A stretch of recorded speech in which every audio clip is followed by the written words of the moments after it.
पवन खेड़ा जी ने जो भी बातें कही, जो भी आरोप लगाए हेमंता जी के ऊपर, उनकी पत्नी के ऊपर, पुलिस पहुंची उनके घर पर, कैसे देख रहे हैं आप? देखिए, यदि उनके आवास पर पुलिसिया कार्रवाई हुई है और ये संभवतः असम पुलिस के लोग वहाँ पे उनके आवास पर पूरा घेराबंदी करके, नाकाबंदी करके उनको गिरफ्तारी के मूड से आए।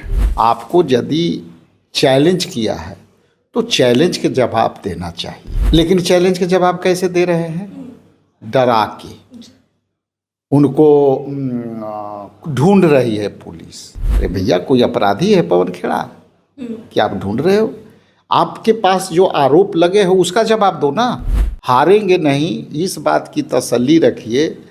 यूं ही मिटना होता तो कब के मिट गए होते। इसलिए कांग्रेस पार्टी पहले अंग्रेजों से लड़ी है, अब अंग्रेज के यहाँ एजेंटों से लड़ रही है। असम के मुख्यमंत्री हेमंता बिस्वा शर्मा के खिलाफ पवन खेड़ा, एआईसीसी के मीडिया के प्रभारी, उन्होंने मोर्चा खोला पिछले दिन, और इसके बाद अब पुलिस जो है वो पहुंची थी पवन खेड़ा के घर पर। खास बातचीत करने के लिए हमारे साथ राजेश राम मौजूद है, बिहार प्रदेश कांग्रेस कमेटी के अध्यक्ष हैं। सर, पवन खेड़ा जी ने जो भी बातें कही, जो भी आरोप लगाए हेमंता जी के ऊपर, उनकी पत्नी के ऊपर, पुलिस पहुंची उनके घर पर, कैसे देख रहे हैं आप? देखिए, यदि उनके आवास पर पुलिसिया कार्रवाई हुई है और ये संभवतः असम पुलिस के लोग वहाँ पे उनके आवास पर पूरा घेराबंदी करके, नाकाबंदी करके उनको गिरफ्तारी के मूड से आए।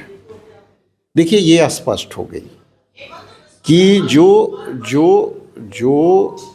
आरोप लगी थी वो प्रमाणित हो गई। यदि आप पर कोई गंभीर आरोप लगे हैं कि भाई इंडियन सिटीजन हैं और विदेशी सिटीजन हैं, कई लोग विदेशी सिटीजन होते हैं, लेकिन आपके 3 विदेशों में नागरिकता है, और यदि पवन खेड़ा एक मुख्य प्रवक्ता है ऑल इंडिया कांग्रेस कमेटी के, यदि उन्होंने आपको प्रमाण के साथ प्रमाणित तौर पे आपको यदि चैलेंज किया है तो चैलेंज के जवाब देना चाहिए, लेकिन चैलेंज के जवाब कैसे दे रहे हैं? डरा के। उनको ढूंढ रही है पुलिस। अरे भैया, कोई अपराधी है पवन खेड़ा कि आप ढूंढ रहे हो? आपके पास जो आरोप लगे हो उसका जवाब दो ना। इसका मतलब यह स्पष्ट हो गई कि जो आरोप लगे हैं वो सच है, और वो अब घबराहट में बोल रहे हैं। चुनाव असम में चल रहे हैं, वो चुनाव में उनका असर दिख रहा है, लोगों इस बात को स्वीकार रहे हैं और चुनाव हार रहे हैं। इसके झुंझलाहट में गंदी गंदी शब्दों से गालियां देना, उनको डराना। इसलिए अंत में इतना ही कहूँगा कि हारेंगे नहीं, इस बात की तसल्ली रखिए। हारेंगे नहीं, इस बात की तसल्ली रखिए। यूं ही मिटना होता तो कब के मिट गए होते।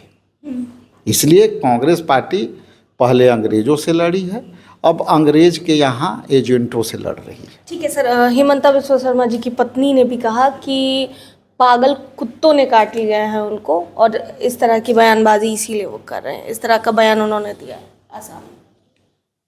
देखिए, भाषा का मर्यादा है। यदि वो महिला हैं, वहाँ के असम के चीफ मिनिस्टर एक संवैधानिक पद पर हैं, उनकी टिप्पणियाँ और गालियाँ सुनिए, तो ये कौन से विद्यालय में ये लोग पढ़ते हैं मुझे नहीं पता, लेकिन यदि मैडम इस तरह की बात बोले हैं तो ये भारत की और भारतीय महिला की संस्कृति ये नहीं हो सकती। ये संस्कृति कोई विदेशी महिला ही ये बात को बोल सकती है।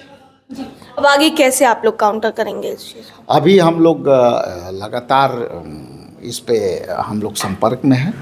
हम 5 बजे यहाँ पे पुतला दहन करेंगे हेमंता को, और उनको बताएंगे कि आप सच्चाई से ध्यान भटकाने के लिए जो ये तरह तरह के गालियाँ बज रहे हैं, वो सच्चाई को आप स्पष्टीकरण दीजिए। यदि कोई सवाल करता है तो स्पष्टीकरण दीजिए।